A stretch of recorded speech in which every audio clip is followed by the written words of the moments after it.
Hi, this is Dinesh Gangasani. Welcome to my channel. Think about this. Telangana రాష్ట్రంలో ప్రస్తుతం ఇందిరమ్మ రాజ్యం కాదని మాఫియా రాజ్యం నడుస్తుందని చెప్పేసి బీఆర్ఎస్ వర్కింగ్ ప్రెసిడెంట్ కేటీఆర్ సంచలనమైన ఆరోపణలు చేయడం జరిగింది.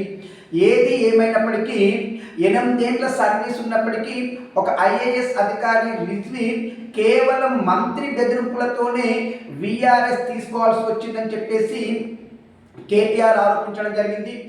ఐఏఎస్ ఐపీఎస్ అధికారులను కూడా తప్పుడు పనులకు పురమాయించడము ప్రస్తుత ప్రభుత్వము ఒక పనిగా పెట్టుకుందని చెప్పేసి కేటీఆర్ ఆరోపించడం జరిగింది.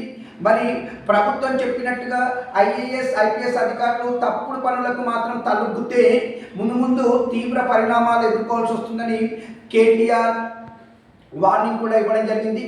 మరి రాష్ట్రంలో ఇటు అవినీతి పెరుగుతూ ముడుపుల వ్యవహారాలు కూడా ఒక పక్కన ముమ్మరంగా జరుగుతున్నాయని కేటీఆర్ ఆరోపించడం జరిగింది.